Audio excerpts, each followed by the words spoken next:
রচনা baby Sengupta, আলো নারায়ণ দেবনাথ, রূপসজ্জা কার্তিক খাসকেল, আবহ প্রক্ষেপণ আদিত্য রায়, সার্বিক পরিকল্পনা নির্দেশনা ও অভিনয় রঞ্জন পাণ্ডে, চরিত্র রূপায়ণে অন্বেষা অর্পিতা হালদার, সবুজ সানি গোস্বামী, নীল দেবাঞ্জন পাণ্ডে, অনিমেষ রাজু ঘোষ, পত্র পাঠক প্রসূন ব্যানার্জি, প্রযোজনা নীল সবুজ।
তুই চা করতে গেলি আমার ছেলে করলি তো মাই করে গেছিল কাজ, আমি যা ছেলে নিয়ে আসলাম।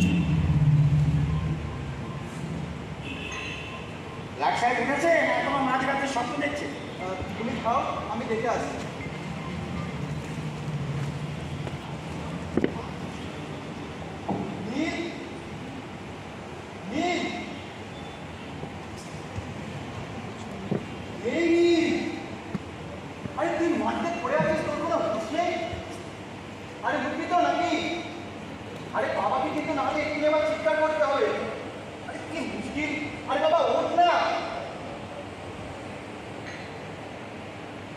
আমি কোথায়? আমার মাথায় এত সকালে ঘুম কেন ভাঙাচ্ছিস রে দাবাই? সকাল সকাল মানে কটা বাজে? 9:30। তোর জন্য কিন্তু মা আবার অকাল হবে, উঠে দাঁড়াবে।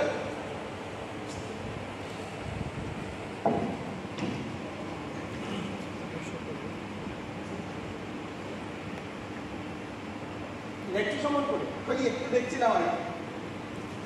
হ্যাঁ ভালো করে এই নাও, বড্ড দেরি হয়ে গেল, এখনো জল খাবার হয়নি। আজ নমিতাও কাজে আসবে। আমার চা খাওয়া হয়ে গেছে, তুমি খাও। অনেকক্ষণ তো ঠাকুর ঘরে ছিলে, তাতে তোমার ওই ঠাকুর দয়া করবে বলে তো আমার মনে হয় না। 2 ঘন্টা ধরে পুজো করছে। সবুজ, তুই তো এখনো চা খাসনি, এই চাটা খেয়ে নে। নীল এখনো ওঠেনি নানি, ওই ছেলেটাকে দিয়ে আমি পারছি না। উঠবে উঠবে, ওই গোটা বসে খুন করে লুচি দিয়ে ডাকো, দেখবে লাভ বেরো। তুমি কি খাওয়ার কথা না দিয়ে পারো না? পারবো না কেন? একজন দেখছি পেপার লিখে দেখছে কোথায় ভালো চাকরি পাওয়া যায়, আর একজন নাচ দেখে ঘুমাচ্ছে। এত বড় একটা ছেলে নির্লজ্জভাবে এখন ঘুমোতে পারছে, এটা আমি সহ্য করতে পারছি। তুমি কি কথা বলা ঠিক করে বলতে পারো না? ছিরি তোমার কথা বলার যতদূর যেন আমার। মা, তুমি তো জানো বাবা এভাবেই কথা বলে, তুমি কেন শুধু শুধু উত্তর দিচ্ছ বলো তো? আর বাবা তুমিও পারো। বলতে যায় নিজের দিকে আসে অন্বেষা, কেউ কাউকে এগিয়ে দেয়। ওই দিলের মধ্যে বোধ শক্তিটা আনো আগে, আর লজ্জাটা আনো সবাই। আমার তো মনে হয় ওর শরীরে এই দুটো নার্ভই কম আছে, একটা বোধ আর একটা লজ্জা। এত বেলা পর্যন্ত ঘুমোতে পারে, এখন কোনো নির্লজ্জ ছেলে না হলে হয় না। বাবা, তুমি আবার শুরু করলে? এখানে মার দোষটা কোথায়? আসলে নীল এখন ছেলে মানুষ, তুই দেখবে আস্তে আস্তে সব ঠিক হয়ে যাবে। ছেলে মানুষ? তোর সঙ্গে বয়সের তফাৎটা কত কি জানিস? অন্য জ্ঞানের নারী তো কেন টন করে, সবসময় ফেসবুকে নিয়ে বসে আছে, কখনো মোবাইল নিয়ে খেলছে, মোবাইল নিয়ে গান করছে, কত কি করছে, সেবেলায় তো কোনো বুঝতে। বাবা, এটা কোনো দোষ নয়। আসলে যুগটাই এখন এরকম করেছে। মা, আমি তৈরি হয়ে আসি। তুমি মেয়ের জন্য সবসময় আমাকে দোষ দাও কেন বলো তো? আমি বলি ওকে তুই ওইভাবে চলবি। তুমি ওর মা, তোমাকে দোষ দেবো না তো কাকে দেবো বলো? বাবার কোনো দায় নেই, সবটাই মার। অদ্ভুত, তুমি কখনো জানতে চেয়েছো ও কি চেয়েছে, ও কেন এমন করে? বন্ধুর মতো মিশেই প্রশ্নগুলো করতে পারো, প্রশ্ন করবে। তুমি তো নিজের সাথে ভালোভাবে কথাই বলতে পারো না। তুমি ওর মা, আর সন্তানকে সব থেকে আগে ওর মাই চেনে। হ্যাঁ, চিনি বলেই তো তোমার মতো ছুঁড়ে ছুঁড়ে কথা বলতে পারি না। আমার ভয় করে। আমি জানি এখনকার ছেলে মেয়েদের সামনে বুঝে শুনে কথা বলতে হয়, সন্ধে চলতে হয়। আর তুমি সেটা বোঝো না। ও, তাহলে তুমি বলতে চাইছো যে আমি নিজকে ভালোবাসি না, ওর ভালো চাই না? আমি কিন্তু বাবা অন্বেষা। আমি বলতে চাইছি এখনকার সময় দাঁড়িয়ে ছেলে মেয়েদের সাথে কথা বলার ধরনটা একটু পাল্টাতে হবে। সবার সঙ্গে আমাকে ভুলে গেল না অন্বেষা।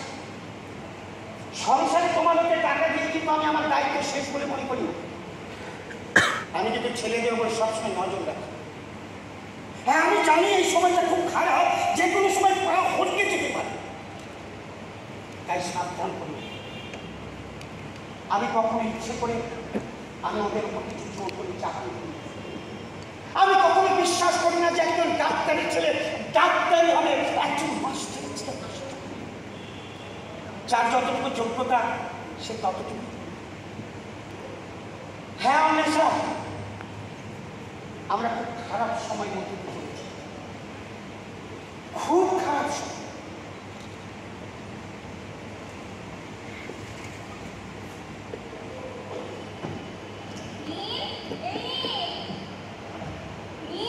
তুই উঠবি, একটা গাড়ি জল ঢালবে, তোর লজ্জা হবে কবে? ওঠ ওঠ বলছি। তুমি আমার বাইকের পেছনে বসো, আমি চালাচ্ছি।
সেই শক্তিটা খেলার মানে খরচ করে আসবে। বাবা, তুমি সবসময় পেছনে যাবে কেন বলো তো? সবসময় তোমার খিচখিচ না করে চলে না। সামনে পাই কোথায়, তাই পেছনে যাবি। এতটা রাস্তা কোচিং থেকে সাইকেল চালিয়ে বাড়ি এলাম, আর তুমি আমার পা দুটো একদম ব্যথা হয়ে গেছে। যাও যাও, মার কাছে যাও, মার কি পেতে। তুমি এত কষ্ট করছো, এত পড়াশোনা করছো, তোমাকে দেখে তো মনে হয় তুমি জয়েন দেবে। দাঁড়াও, তোমার জন্য একটা ওই 220 জোগাড় করতে পারছি না। দেখলে দেখলে না তোমার গা জ্বালানোর কথা বলে। তোমার আবার গা চলে আবার? তোমার গায়ের চামড়া এত নরম কবে থেকে? সবে ঘরে ঢুকলে এর মধ্যে তুমি শুরু করলে। তুমি তো মোহে অন্ধ হয়ে গেছো অনিশা। এবার ভালো করে তাকাও, জীবনটা কিন্তু বড্ড কঠিন।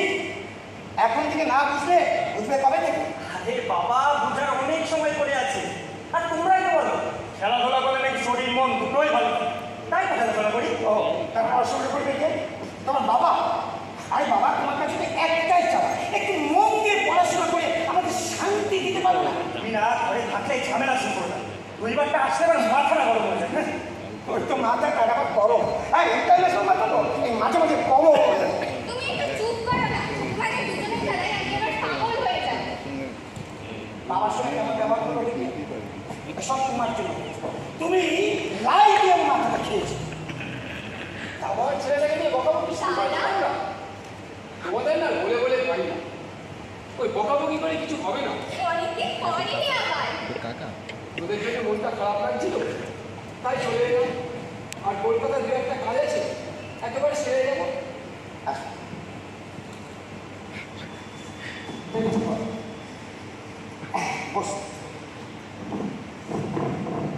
বলুন দাদা, আপনার শরীর কেমন আছে? ভালো। আর বৌদি মেয়ে? হ্যাঁ সবাই ভালো আছে। আচ্ছা, বৌদি আসতে চেয়েছিল, হ্যাঁ আসো, ভালো। কিন্তু ওই মেয়েটার আবার পরীক্ষা, তাই আসা হয়ে উঠল। মিমি, মামা এসেছে। দাদা, এই বসো, আমি এক্ষুনি চা নিয়ে আসছি।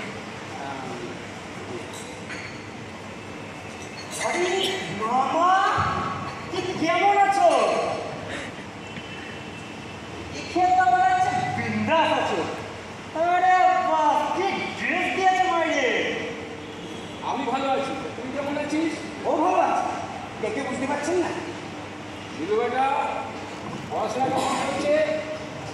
সামনে তো কিন্তু পরীক্ষা, তুই তো একটু পড়লেই হয়ে যাবে।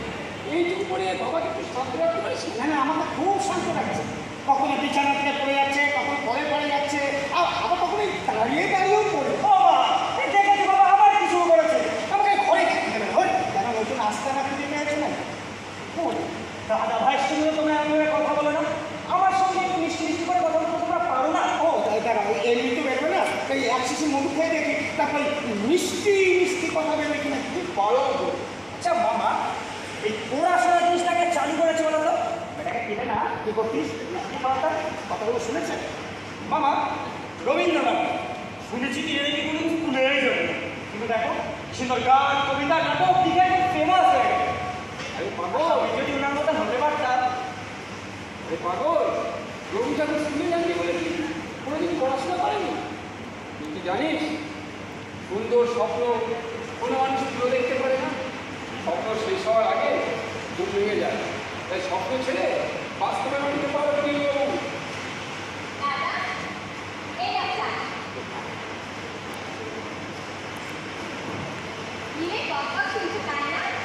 এই গল্পকে মধ্যে দিয়ে ওরা কত সুন্দর, কত দামি কথা বলে থাকে, আমরা বুঝতেও পারি না। মামা, বলছি এই মামার সাথে কথা বলতে কি করে ঠিক আছে? আচ্ছা, দাদা ভাইয়ের সঙ্গে দেখা করলে কি করে না? বাবা তাহলে খুব রাগ করবে। না না, দাদাভাইয়ের সাথে দেখা করে যাবো, তুই সাবধানে যা। ও, আচ্ছা, দেখে যাবো বাবা। তুমি থাকলে আমি তুমি দাবাই অনেক কাজ কিন্তু আগে দেবো। তুমি তাহলে ভিতরে চাচ্ছ, মানে গল্পের কম লাগে চলি। হ্যাঁ, তুই মাঝে মাঝে আপনি কাজ থেকে ফেলে দে, আমি বাইরে গিয়ে মশার সামনে খাই যাচ্ছি। বাবা আপনি একটু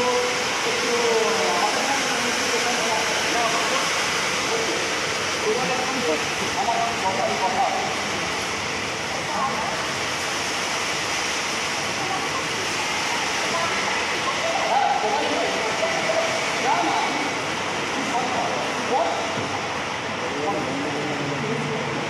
বলছিলাম যে গত পরশু শুক্র তো বাড়িতে এসেছে।